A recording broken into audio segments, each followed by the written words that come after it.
WBHRB staff nurse রিক্রুটমেন্টের যে form fill up হচ্ছে সেখানে কী কী ডকুমেন্টস আপলোড করতে হচ্ছে সেই নিয়ে আজকে আমরা ভিডিওতে আলোচনার চেষ্টা করছি। যারা অ্যাড্রেস প্রুফ দিতে চাইছো কী দেবে, ডেট অফ বার্থের প্রুফ হিসেবে কী দেওয়া যেতে পারে, এবং যারা বিবাহিত বা বিবাহিতা রয়েছে তারা কী ডকুমেন্টস আপলোড করবে সেই নিয়ে আমরা আলোচনা করছি। এছাড়াও উচ্চ মাধ্যমিক জিএনএম বা বিএসসি নার্সিং এবং WBNC রেজিস্ট্রেশন এই সংক্রান্ত যে সমস্ত তথ্য লাগবে সেই নিয়ে আমরা সংক্ষেপে বলার চেষ্টা করছি। এটা জিএনএম এবং বিএসসি প্রত্যেকটা ক্যান্ডিডেটের জন্য একই। আমরা সরাসরি চলে যাব এই যে রিলেটেড যে ডকুমেন্ট আমাদেরকে আপলোড করতে হবে। এখানে বলা হয়েছে 18 থেকে 39 বছরের মধ্যে হতে হবে এবং এই যে এজ ক্যালকুলেট করা হবে 1 জানুয়ারি 2025 অনুযায়ী। এবং এখানে আমরা ডকুমেন্ট হিসেবে দিতে পারি এজ প্রুফ হিসেবে অ্যাডমিট কার্ড, মার্কশিট আর সার্টিফিকেট অফ সেকেন্ডারি, অর্থাৎ মাধ্যমিকের অ্যাডমিট কার্ড বা মার্কশিট বা সার্টিফিকেট এটা আমরা আপলোড করতে পারি। এছাড়াও আরও অন্যান্য কিছু ডকুমেন্টস আমরা আপলোড করতে পারি যেখানে ক্যান্ডিডেটের নাম, ক্যান্ডিডেটের ফাদার্স নেম এবং ডেট অফ বার্থ উল্লেখ রয়েছে। এখানে আরও একটি পয়েন্ট রয়েছে in case of married women, যারা বিবাহিতা মহিলা রয়েছেন, হু আর ইউজিং দিয়ার চেঞ্জড সারনেম, যারা তাদের পদবি চেঞ্জ করেছে বা সারনেম চেঞ্জ করে ইউজ করছে, সেক্ষেত্রে তাদেরকে কী ডকুমেন্টস আপলোড করতে হবে।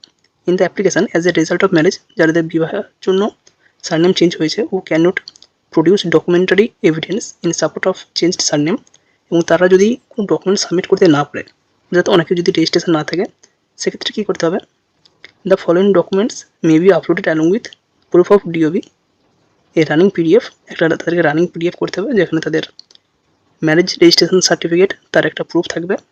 In absence of marriage registration certificate, যদি তাদের ম্যারেজ রেজিস্ট্রেশন সার্টিফিকেট না থাকে, জাস্ট সোশ্যাল ম্যারেজ হয়ে থাকে, সেক্ষেত্রে affidavit before the judicial magistrate, তাহলে আমাদেরকে একটা জুডিশিয়াল যিনি ম্যাজিস্ট্রেট রয়েছেন বা এক্সিকিউটিভ যিনি ম্যাজিস্ট্রেট রয়েছেন তার কাছ থেকে একটি এভিডেভিট নিয়ে আসতে হবে এবং তার সাথে ডেট অফ বার্থটা অ্যাড করতে হবে। অর্থাৎ একটা পিডিএফে দুটো ডকুমেন্টস থাকবে, এক ম্যারেজ রেজিস্ট্রেশন সার্টিফিকেট এবং ডেট অফ বার্থ। যদি ম্যারেজ সার্টিফিকেট না থাকে সেক্ষেত্রে একটি কোর্টের এভিডেভিট এবং ডিওবি। এজ প্রুফ হিসেবে এটা দিলেই হবে। এখানে ফিস তো বলাই রয়েছে 210 টাকা করে পেমেন্ট করতে হচ্ছে। যারা ওবিসি বা জেনারেল ক্যান্ডিডেট রয়েছে তাদেরকে, SC ST বা PWD ক্যাটাগরি যদি কোনো ক্যান্ডিডেট হয়ে থাকে তাদেরকে কোনো পেমেন্ট করতে হচ্ছে না। নেক্সট আমরা উচ্চ মাধ্যমিকের ক্ষেত্রে বলেছি একটা রানিং পিডিএফ ক্রিয়েট করতে হবে যেখানে মার্কশিট, সাপ্লি যদি থাকে তার মার্কশিট এবং পাস সার্টিফিকেটটা আপলোড করতে হবে উচ্চ মাধ্যমিকের ক্ষেত্রে। জিএনএম, বিএসসি, পোস্ট বেসিক, বেসি প্রত্যেকের ক্ষেত্রে একই। জিএনএমের ক্ষেত্রে যে মার্কশিট বা যে ডকুমেন্টস আমরা আপলোড করবো একটা রানিং পিডিএফ হবে এবং এই পিডিএফে থাকবে মার্কশিট, সাপ্লিমেন্টারি মার্কশিট, কোনো ফেল পাস এটা উল্লেখের প্রসঙ্গ এখানে কিন্তু নেই, শুধুমাত্র মার্কশিট আপলোড করতে বলা হয়েছে। সমস্ত ইয়ারের মার্কশিট যদি সাপ্লি থেকে থাকে তার মার্কশিট এবং পাস সার্টিফিকেট, এখানে পাস সার্টিফিকেট হিসেবে ডিপ্লোমা বা ডিগ্রির যে সার্টিফিকেট রয়েছে সেটা এখানে আপলোড করলেই হবে। নেক্সট রয়েছে রেজিস্ট্রেশন সার্টিফিকেট। রেজিস্ট্রেশন সার্টিফিকেটে এখানে নোটিশে যেটা বলা হয়েছে শুধুমাত্র রেজিস্ট্রেশন সার্টিফিকেট আপলোড করলেই হবে। এবং যখন আমরা ফর্ম ফিল আপ করছি সেখানে জিএনএম বা বিএসসি প্রত্যেকের ক্ষেত্রেই অ্যাটেনশন দেখাচ্ছে সার্টিফিকেটের সঙ্গে মার্কশিট আপলোড করার জন্য, এবং সেখানে দ্বিতীয় লাইনে ক্লিয়ারলি উল্লেখ রয়েছে যদি সার্টিফিকেট না থাকে ক্যান্সেল করে দেওয়া হবে। অর্থাৎ সেখানে কিন্তু মার্কশিটটাকে গুরুত্ব দেওয়া হয়নি খুব একটা, যদিও বলা হয়েছে সার্টিফিকেটের সঙ্গে মার্কশিট আপলোড করার জন্য। বাট যেহেতু আমরা অলরেডি একবার মার্কশিট আপলোড করে দিয়েছি, সেক্ষেত্রে দ্বিতীয়বার যদি কেউ মার্কশিট না আপলোড করে থাকে খুব একটা সমস্যা হওয়ার কথা নয়। বাট যেহেতু ইনস্ট্রাকশন দেওয়া রয়েছে চাইলে আপলোড করতে পারো। এটা ডিপ্লোমা সার্টিফিকেট, যাদের ডিপ্লোমা রয়েছে সেই ডিপ্লোমা সার্টিফিকেট এখানে আপলোড করতেই হবে। এখানে ডিপ্লোমার মার্কশিট অথবা সার্টিফিকেট যে কোনো একটা আপলোড করলেই হবে ডিপ্লোমার ক্ষেত্রে। এক্সপিরিয়েন্সের ক্ষেত্রে এখানে ক্লিয়ার উল্লেখ রয়েছে ক্যান্ডিডেট প্রসেসিং মোর দেন 1 ইয়ার এক্সপিরিয়েন্স সার্টিফিকেট, যাদের 1 বছরের বেশি এক্সপিরিয়েন্স সার্টিফিকেট রয়েছে তারা অ্যাড হতে গিয়ে এখানে অ্যাপ্লিকেশান করতে পারবে বা ডকুমেন্টসগুলো সাবমিট করতে পারবে। এবং এখানে একটা বলা আছে single running PDF containing the relevant certificates, যতগুলি সার্টিফিকেট রয়েছে সেই সার্টিফিকেটগুলো দিয়ে এখানে আপলোড করতে হবে। নেক্সট রয়েছে SC STদের ক্ষেত্রে, যারা SC ST ক্যান্ডিডেট হিসেবে দাবি করছে বা ওবিসি হিসেবে দাবি করছে তাদের অবশ্যই এখানে সার্টিফিকেট শো করাতে হবে।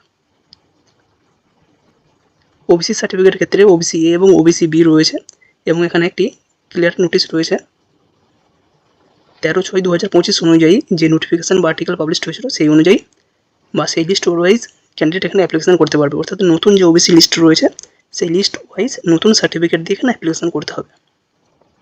যারা PWD ক্যান্ডিডেট রয়েছে তারাও প্রত্যেকে এখানে PWD এর সুবিধা পাবে না। Person with disabilities reservation is entirely for the candidate having locomotor disabilities to the tune of 40 to 50% in the lower limb, যাদের লোয়ার লিম্বে 40 থেকে 50% লোকোমোটর ডিসেবিলিটি রয়েছে, শুধুমাত্র তারাই এই রিজার্ভেশন পাবে। No reservation for visually handicapped, orthopaedically handicapped and hearing impaired candidate. যারা visually handicap candidate তারা কোনো এর সুবিধা পাবে না, বা অর্থোপেডিক্যালি কোনো হ্যান্ডিক্যাপ যদি সার্টিফিকেটও থেকে থাকে বা হিয়ারিং ইম্পেয়ার্ড কোনো সার্টিফিকেট থেকে থাকে তাহলে এখানে এই সুবিধাটা তারা নিতে পারবে না। শুধুমাত্র যাদের লোয়ার লিম্বের লোকোমোটিভ ডিসেবিলিটি রয়েছে এবং সেটা যদি 40 থেকে 50% হয় এবং তার যদি সার্টিফিকেট থাকে তবে এখানে এটার জন্য আবেদন করতে পারবে বা এই সুবিধাটা পেতে পারবে।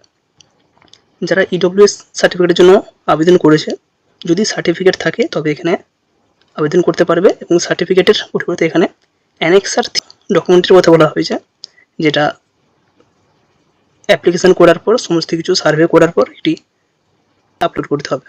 যাদের অ্যানেক্সার সি এই ফরম্যাট রয়েছে তারা এখানে আবেদন করতে পারবে এবং এটা অবশ্যই এখানে সাবমিট করতে হবে। এখানে বলাই হয়েছে ডিস্ট্রিক্ট ম্যাজিস্ট্রেট বা অ্যাডিশনাল ডিস্ট্রিক্ট ম্যাজিস্ট্রেট বা সাব ডিভিশনাল অফিসার বা এসডিও অথবা কলকাতার ক্ষেত্রে ডিডব্লিউও এনার কাছ থেকে অ্যানেক্সার সি এর সাইন করিয়ে একটি ডকুমেন্ট এখানে আপলোড করতে হবে, যেটা ইডব্লিউএস সার্টিফিকেট আবেদন করার পর সমস্ত প্রসেস কমপ্লিট হওয়ার পর অর্থাৎ ভেরিফিকেশনের পর এখানে ওনারা সাবমিট করে থাকেন বা ওনারা দিয়ে থাকেন এবং সেটা এখানে সাবমিট করতে বলা হয়েছে। এখানে আরও একটি কথা উল্লেখ রয়েছে, no claim for being economical weaker section shall be entertained after submission of the application if not already indicated at the time of online application. যদি অনলাইন অ্যাপ্লিকেশনের সময় ইডব্লিউএস হিসাবে না ঘোষণা করা হয়ে থাকে, অর্থাৎ তোমার যদি না সার্টিফিকেট থাকে তুমি এখানে ঘোষণাও করতে পারছো না, এবং যদি না ঘোষণা করা থাকে সেক্ষেত্রে তোমাকে ইডব্লিউএস হিসাবে গণ্য করা হবে না।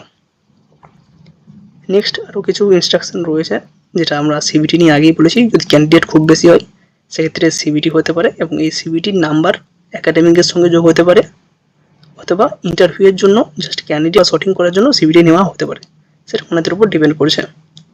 যে সমস্ত ডকুমেন্ট আমরা আপলোড করতে চাইছি প্রতিটাই ম্যাক্সিমাম 2 MB মধ্যে হতে হবে এবং সেটা পিডিএফ বা জেপিইজি বা পিএনজি ফরম্যাট হতে হবে।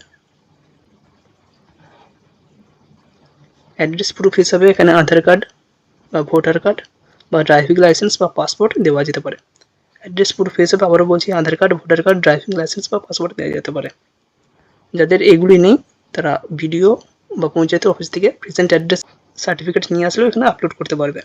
ফটো হতে হবে recent colour, front facing passport size photograph, single colour background হতে হবে, সিগনেচার ব্লু অথবা ব্ল্যাক পেনে এটা করতে হবে।